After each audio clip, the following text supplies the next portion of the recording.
తెలుగు రాష్ట్రాల్లో వాతావరణం ఒక్కసారిగా మారిపోయింది. పశ్చిమ మధ్య బంగాళాఖాతంలోని ఉపరితల ఆవర్తన ప్రభావంతో రాబోయే 4-5 రోజుల పాటు ఆంధ్రప్రదేశ్, తెలంగాణ రాష్ట్రాల్లో విస్తారంగా వర్షాలు కురిసే అవకాశం ఉందని అధికారులు వెల్లడించారు. ఇటు తెలంగాణ రాష్ట్రంలో కూడా బుధ, గురువారాల్లో పలు ప్రాంతాల్లో తేలికపాటి నుంచి మోస్తరు వర్షాలు కురుస్తాయని హైదరాబాద్ వాతావరణ కేంద్రం తెలిపింది. బుధవారం రోజంతా రాష్ట్ర వ్యాప్తంగా దట్టమైన మబ్బులు పట్టి ఉంటాయని, మధ్యాహ్నం లేదా సాయంత్రం తర్వాత వర్షం పడే సూచనలు ఎక్కువగా ఉన్నాయని వివరించింది. కొన్ని చోట్ల ఉరుములు, మెరుపులు మరియు పిడుగులు పడే అవకాశం ఉన్నందున ప్రజలు అప్రమత్తంగా ఉండాలని హెచ్చరించారు.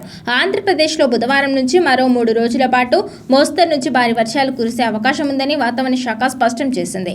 కోస్తా, ఉత్తరాంధ్ర అలాగే రాయలసీమ జిల్లాల్లో అక్కడక్కడ ఉరుములు, మెరుపులతో కూడిన వర్షాలు పడే అవకాశం ఉందని హెచ్చరికలు జారీ చేసింది. ఈ నేపథ్యంలో లోతట్టు ప్రాంతాల ప్రజలు అత్యంత అప్రమత్తంగా ఉండాలని అధికారులు ప్రత్యేక సూచనలు చేశారు. భారీ వర్షాల సమయంలో చెట్ల కింద తలదాచుకోరాదని హెచ్చరించారు. వేటకు వెళ్లే మత్స్యకారులు వాతావరణ శాఖ హెచ్చరికలను తప్పనిసరిగా పాటించాలని స్పష్టం చేశారు. లోతట్టు ప్రాంతాల్లో వర్షపు నీరు నిల్వకుండా యంత్రాంగం ముందస్తు చర్యలు చేపట్టాలని ఆదేశించారు. తాజాగా రాష్ట్రంలో కురుస్తున్న వర్షాలు, ఎగువన వస్తున్న వరదతో జలాశయాల్లో నీటి నిల్వలు పెరుగుతున్నాయి. దీంతో రైతన్నలు పొలం పనులు వేగవంతం చేస్తున్నారు.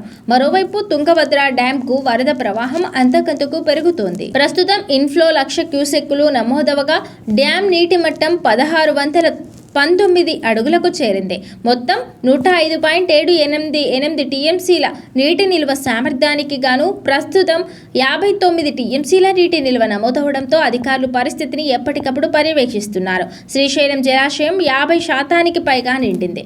జూరాల నుంచి 2,45,000 క్యూసెక్కుల వరద వస్తుండగా ప్రస్తుతం నీటి మట్టం 863 అడుగులకు చేరింది. జలాశయంలో 118 టీఎంసీల నీటి నిల్వ నమోదైంది. వరద ప్రవాహంపై అధికారులు నిరంతరం నిఘా కొనసాగిస్తున్నారు. తెలంగాణలో మరో 2 రోజుల పాటు వర్షాలు కొనసాగే అవకాశం ఉందని వాతావరణ శాఖ తెలిపింది. ఉత్తర, మధ్య తెలంగాణ జిల్లాలో అక్కడక్కడ మోస్తరు నుంచి భారీ వర్షాలు, ఉరుములు, మెరుపులతో కూడిన జల్లులు పడే అవకాశం ఉందని హెచ్చరించింది. బుధవారం రోజంతా రాష్ట్ర వ్యాప్తంగా దట్టమైన మబ్బులు పట్టి ఉంటాయని, మధ్యాహ్నం లేదా సాయంత్రం తర్వాత వర్షం పడే సూచనలు ఎక్కువగా ఉన్నాయని వివరించింది. హైదరాబాద్ లో సాయంత్రం లేదా రాత్రి సమయంలో నగరంలో మోస్తరు వర్షం పడే అవకాశాలు ఉన్నాయని అధికారులు తెలిపారు. కొన్ని చోట్ల ఉరుములు, మెరుపులు మరియు పిడుగులు పడే అవకాశం ఉన్నందున ప్రజలు అప్రమత్తంగా ఉండాలని హెచ్చరించారు. హైదరాబాద్ సహా 18 జిల్లాలకు వాతావరణ శాఖ ఎల్లో అలర్ట్ జారీ చేసింది. ముఖ్యంగా కామారెడ్డి, మేడ్చల్, మల్కాజ్గిరి, మెదక్, సంగారెడ్డి జిల్లాలకు ఆరెంజ్ అలర్ట్ జారీ చేసింది.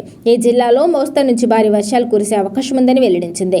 హైదరాబాద్, జయశంకర్, భూపాలపల్లి, ఖమ్మం, కొమ్రంభీం, ఆసిఫాబాద్, మహబూబాబాద్, మంచిర్యాల, ములుగు, నల్గొండ, నారాయణపేట, నిర్మల్, నిజామాబాద్, రాజన్న సిరిసిల్ల, రంగారెడ్డి, సిద్దిపేట, సూర్యాపేట, వికారాబాద్, వరంగల్, యాదాద్రి భువనగిరి జిల్లాలకు ఎల్లో అలర్ట్ జారీ అయింది.